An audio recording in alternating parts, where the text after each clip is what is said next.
Are you living your authentic life on purpose?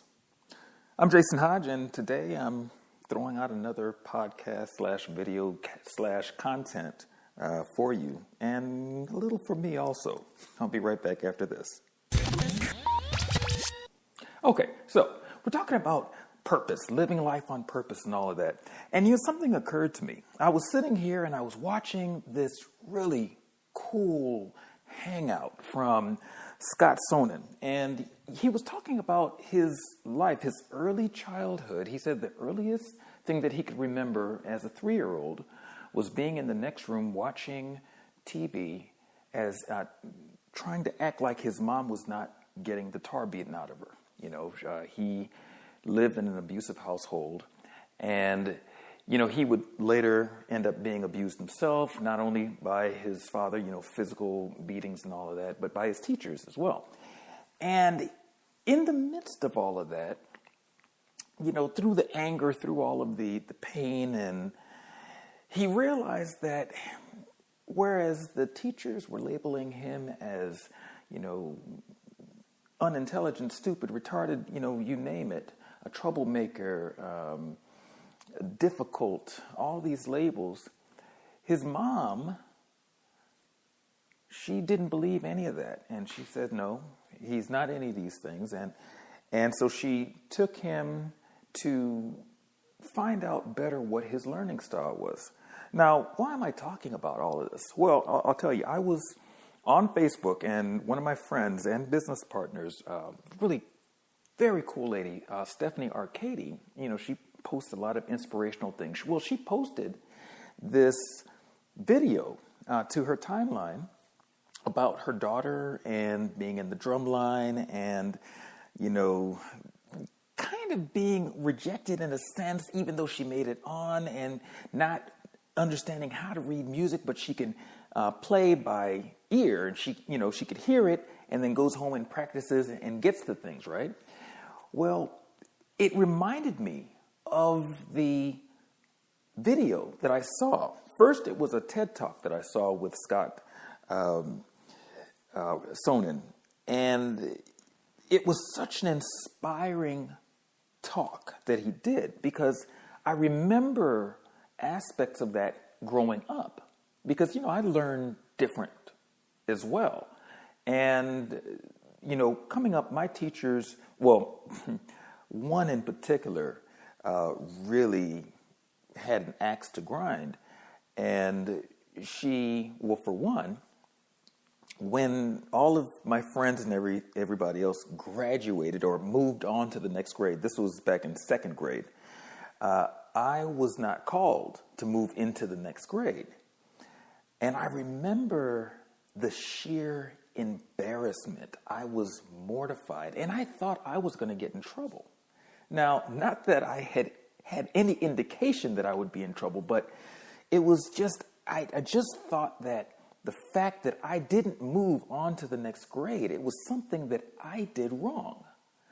And I was afraid to tell my mom, and I was afraid to even admit it. So I remember that there's the delineation between the 2nd graders and the 3rd graders, and that is that the 3rd graders got out of school an hour later than the 2nd graders. So here it is, first day of school. I find out that I'm not moving to the 3rd grade. The rest of my friends are moving to the 3rd grade, so then they get up and move to the next classroom, and I get up and I moved into a split classroom. Now, let me give you a good backdrop, okay? And I want to preface this backdrop with this, okay? What I'm about to say right now, it has nothing to do with race, and on the same token it does. And I'll give you the tapestry that sets the tone for this story. Okay, when I was in 2nd grade, we had just moved from Los Angeles into the suburbs in the valley. And we were actually amongst the first Black families to live in our area. So it was not a common thing. And it was also the first year that they started busing the kids in from the inner city to go to the school. Now, there's a lot of unspoken tension that I didn't realize as a child because, we didn't know anything about that. All we knew is that we were in school and, we're surrounded by kids who didn't look like us, And so here it is.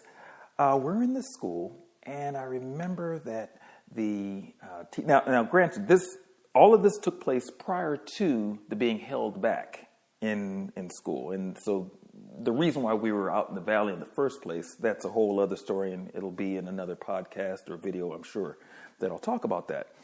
But here it is now. I'm in this class, and I found out later that my second grade teacher had a lot of challenges when it came to race. And so, and I found this out once I was grown and, learned of the things that she would say in relation to people of color. So here it is. Now, I'm in her class, going through the whole thing and all that. And then so the year ends, new year begins, and all of my friends leave and graduate to the next grade level. I leave, but I don't graduate to the next grade level. I was called again with the folks who were called for second grade. So this, my new second grade teacher, who was in the split class, and may the Lord bless her, she was of a different mindset. And, again, I found out this once I was grown. My mom gave me the conversation of what took place between her and my mom. And she was very big on, knowing your history as well as African-American history and things like that. So she did not believe in allowing children of color to be marginalized and disenfranchised, the whole thing. And so then when I ended up in her class and she noticed that I was in the second grade as opposed to the third grade, according to my age, she had encouraged my mom to get me tested to find out, just to verify that I should not be in second grade. Okay, so back to the story. So here it is. We get out of school and, I get out of school. My friends are still in school for another hour. And so I'm hanging around. I couldn't hang around inside of the school because that wasn't allowed for the kids to be on the playground unattended, unsupervised. I had to go home. But I didn't want to go home because, for one, there was nobody who would be home there for me. And secondly, I didn't want to go home any minute early for any questions to start being asked about why I'm home so early.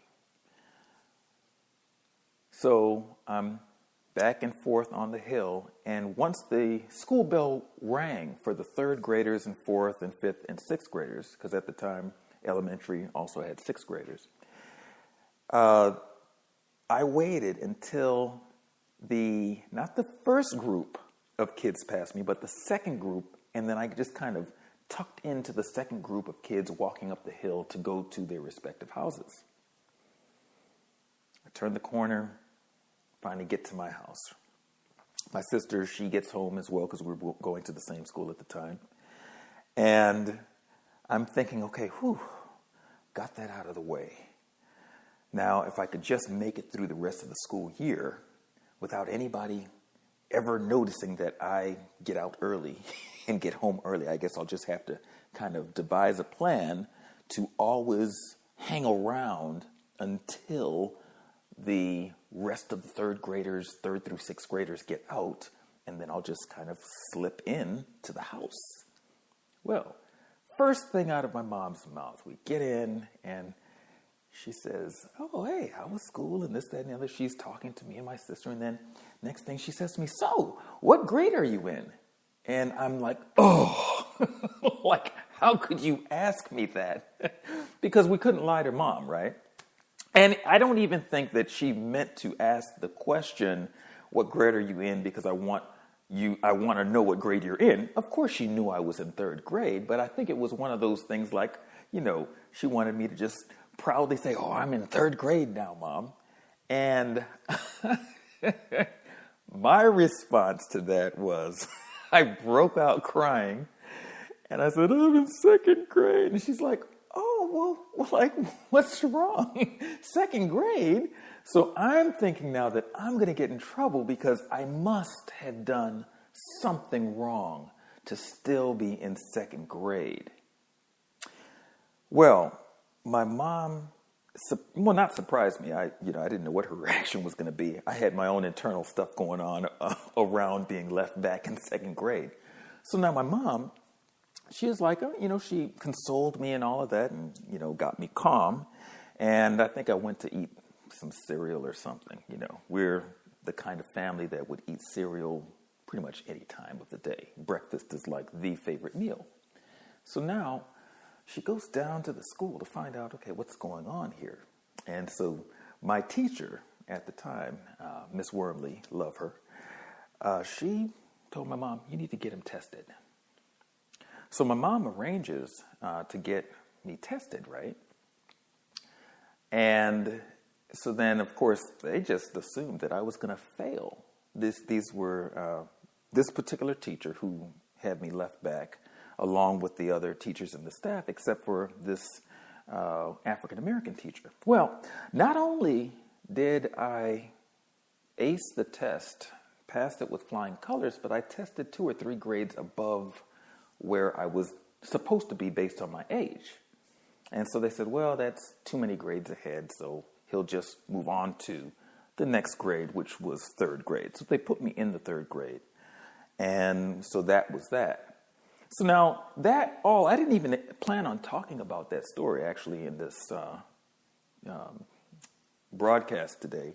But it just reminded me because I was listening to Scott go over some of the pains and things that he went through. And, and not for the sake of speaking about the pain, but more so for the purpose of speaking about, the importance of speaking about the process and the journey. You see, we go through different things in life, and when we mature and get an opportunity to put the things in their rightful perspective, that perspective allows us to not only kind of place other things in our life in perspective just by proximity of the initial maybe traumatic moment or whatever. We start seeing how those things were the dominoes set, lined up in order for us to be successful, to be impactful in our lives, to be purposeful. And so that taught me something. In the midst of that process, the feeling mortified and all of that, it set the tone for my schooling. Now, my schooling, I always loved education, and to this day, I still love education. I mean, my wife and I, we own probably about 400, maybe 500 books. We really, literally don't have enough shelf space for our books, and we're going to have to get some more. And as I look over in one of the very crowded bookshelves across the way. And so here it is that had I not had the mother that I had and had the support of different relatives, different community members who did believe in me, I don't know where I would have been as far as how my life itself turned out. Now, let me fast forward. This is going to probably shock you, but I fall right into the statistic because I dropped out of high school. It was my 11th grade year, and in 11th grade, quite a few things happened. The major thing that happened was we lost my grandfather. He died, massive heart attack. And that was the first death in our family, and for me, the most significant one at the time. Because my grandfather, he was my father in that sense. He was him and there was one of my uncles, my youngest uncle, and the one who's had the most impact on my life. They were the 2 pillars that I had in my life at that time, right? My uncle is still with us. Praise the Lord for that. And when my grandfather died, the shock was so deep that I didn't even feel it. It was not a year. It was about a year. It was exactly a year that it took for me to even shed a tear. And I didn't even know what I was crying about. I just lost it one day. It was the anniversary of his death. Didn't realize it was the anniversary. And I was on the couch just in hysterics, tears flowing, everything. And I had an out-of-body experience. And I was looking at myself just falling apart, wondering, I wonder what's going on with him. These were the thoughts going through my head at the time. It was like I was having a conversation with somebody on the outside of myself, watching me go through this breakdown. And then when all was done and I purged all of the pain, I got up, just very calm, as if nothing happened. I was like, wow, what just happened there? And I looked at the calendar and I realized, this is the date. This is the anniversary of my grandfather's death. So, all of that to say is that these things that happen in our lives, they're pivotal. When we stop and think for a while, and I'm gonna get back to make this relevant to this learning style thing, but I wanted to set that tone for we all have different experiences, and based on how we take those things in, dissect them, based on how we, not only logic them out, but how we feel them out, how we observe them and sit with them for a moment. It determines how we use them as a foundation to make the choices, good or bad, in our lives. So here it is. I dropped out of school, right? And I dropped out of school not because, school was hard or anything. For me, I dropped out because it was extremely boring. To tell you the truth, it was extremely boring, and I thought it was a huge waste of my time. I didn't care for the curriculum. I didn't see the relevance in it. I didn't see the relevance in learning stuff just for the sake of memorization. I was more interested in understanding the things, the principles, understanding how they apply to life, understanding, what these things will do in the future when applied to industry or whatever. My thought was always, well, if I'm going to take time to push this stuff into my head, then I'm looking for what is it going to do for me down the road. And I could not find that answer. I recognize now, as an adult, again, the benefits of being inside of the educational arena, but not necessarily for the quote-unquote education. It's more so for the culturalization, the socialization, understanding how to develop networks, relevant contacts, and things like that. That's the upside of it. The downside is that in the school system, what I found is they tended to teach you out of learning, more so towards memorization. So I got my fill of it, and I stepped away from it. Dropped out 11th grade. Then 12th grade, I went back in, and then dropped out again 2 weeks before graduation. And so then for the next 2 or 3 years, I went into the workforce and all of that, just trying to figure out, okay, well, what exactly am I going to do with my life? And so I decided, okay, let me go ahead and take my proficiency exam and whatnot, right? Got that out of the way. And then started falling into different things. I fell into a lot of different industries, entertainment industry, and that was through a car accident. I was in telecommunications for a moment. Then inside of entertainment, I was working inside of a cable station, and so we started doing a lot of different productions, producing a lot of cable, a lot of shows, a lot of ENG or EFP shoots, electronic field gathering or electronic news gathering. Did stuff for NFL, for ESPN.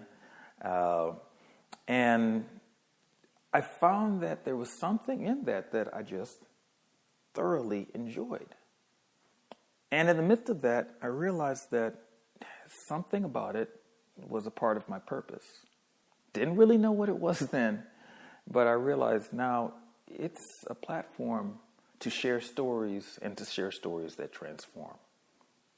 Okay, so all of that came about when I saw Stephanie's post about her daughter and how discouraged her daughter was and how she was encouraging her daughter. And she was actually encouraging everybody who listened and watched her video to never give up on your dreams, never throw in the towel, and this is what I extracted from it, but to always take, whether it be your adversities or your experiences, and move forward. Use them as a platform, use them as a foundation, use them as talking points. There was a thing that Scott said, because, of course, I started then, let me see if I could find anything else about this guy. Stephanie had asked me if I would put together a post in relation to the learning styles, because I wrote on that post, I said, did you know that there are some 70 plus learning styles, and we, kind of use one of them, one or two inside of our public school systems. We don't really focus on the other ones. And so when I was listening to Scott's talk, he talked about the 70 that are considered 70 dyslexic or non-verbal, non-language, non-language based learning styles. And here it is, that's where he was. So he didn't realize that he wasn't getting it in school because they were not dealing with him inside of the learning style that he learned in. And I started thinking, how many students are being labeled in school as ADD, ADHD, educably mentally retarded? And I wasn't told, they tried to tell my mom that I was not educably mentally retarded, that I was slow, right? That I was not picking things up too quick, that I had learning deficits and that I should be in special education. And had she listened to it, like unfortunately many parents do, because they don't know not to listen to the teachers, because a lot of times, no offense to teachers, no offense to the people who are actually teachers. There are people who are collecting a check who should not be teachers and, should not even carry the label. But no offense to the ones who actually are doing the job properly and who are rightly fitted, suited for that job. But for the ones who are going in collecting a check, there's so many who will label a child, and then the child ends up having to carry that label their whole life unless they are given the tools and the esteem. Their esteem is built up to where they are taught that, hey, you know what? It's okay to dance to the beat of your drummer. Each one of us comes here with our own rhythm. Each one of us comes here with a very unique thing that we're supposed to bring to this world. And there is absolutely no way that your drum beat I'm supposed to dance to. Now, our drum beats may work together. They may create a rhythm section that, moves and flows very well with each other. But they are different drums. They are different beats. Mine may be the upbeat, yours may be the downbeat, whatever. But it's mine. It's uniquely mine. Yours is uniquely yours. And the challenge that we have, or the issues that we have, is when we try to force everybody to keep rhythm with one drummer's drum beat. We can't do that if we expect to succeed and if we expect for our children to succeed, we have to learn what their rhythm is and then amplify that beat and let them know that it's okay. I was blessed to have had a mom in growing up who never made me feel that it wasn't okay, the rhythm that I was hearing and feeling through life.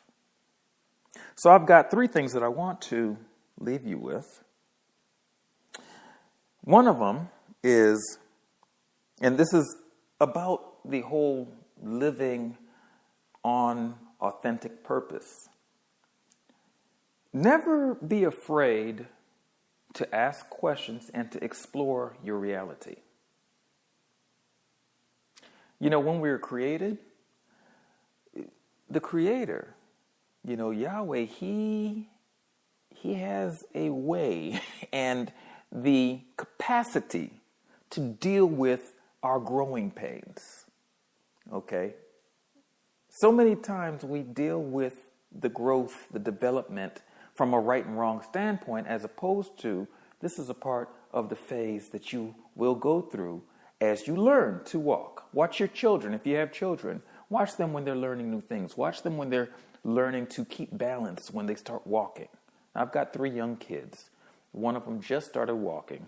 The other 2 have been walking and running and climbing over things and all of that. But the one that started walking, and each one of them, as they started walking, they all had a different process. When they started crawling, different process, different things. They had an affinity for things different. Each one of them has their own nuance. And so my wife and I had to really key into those things so that we did not start saying, hey, why didn't you do this like your brother? No, do it like this, like your brother. You know, we don't do that. We say, okay, so let's look at this one and see what this one, where their bent is, and let's kind of amplify those things. So as we do that, as you do that, look at the same thing when it comes to your life and the lives of those around you, so that you can understand, you know what, they've got their beat, their drum, their rhythm, their instruments that is playing in this orchestra. Let them get tuned up before the concert starts. All right, so be ready for the blessings that come from the oopses.